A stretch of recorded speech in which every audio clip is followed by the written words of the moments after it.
Alors, concernant le travail à faire en mathématiques parcours à venir, que je vais vous montrer tout de suite. Donc on continue, ce que je vous disais, on continue le travail sur le métier de menuisier. Donc cette semaine, on est plutôt sur les matériels et matériaux du menuisier. Donc la première partie de l'activité, c'est une partie, on va dire, plus de compréhension de lecture. On vous demande de remplir un tableau à double entrée en listant les avantages et les inconvénients du bois massif. Donc c'est expliqué ici, hein, vous les trouverez dans le petit texte. Et ensuite faire la même chose, donc avantages et inconvénients pour les dérivés que vous trouverez. Donc vous complétez le tableau à l'aide du texte qui est juste au-dessus. Ensuite, donc vous avez du vocabulaire, donc lisez bien, c'est important pour votre compréhension de la fiche de travail. Et enfin, l'activité 3, qui est une activité mathématique partant sur du concret à partir de choses que vous savez déjà faire. Mais c'est un peu plus difficile que d'habitude parce qu'on est plus dans une optique de résolution de problèmes vraiment concrets.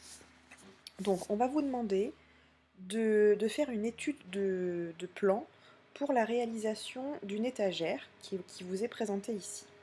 Une étagère qui comporte deux montants. Donc les montants, ce sont les pièces qui sont sur les côtés de l'étagère. Hein, c'est la structure en fait. Et 6 étagères, donc les étagères, vous les voyez ici, ce sont les pièces qui sont à l'horizontale. On vous donne la profondeur, la largeur, la hauteur et l'épaisseur, et on vous demande de convertir, de passer des centimètres au millimètre, les mesures suivantes, donc 20 cm, 60 cm et 1,80 m qui correspondent aux dimensions que vous avez juste au-dessus ici. Donc n'hésitez pas à utiliser un tableau de conversion. Ensuite, vous devez utiliser, pareil, les informations que vous avez ici. Ah, bah décidément. Les informations que vous avez ici pour compléter le tableau qui est juste en dessous. Donc là, on vous a fait l'exemple des montants.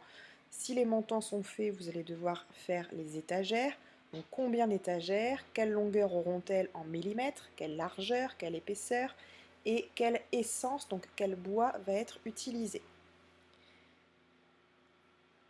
Ici, les actions numéro 1, 2 et 3, tous les élèves n'ont pas à les faire parce que c'est sur les échelles et on n'a tout simplement pas travaillé tous ensemble sur la notion d'échelle.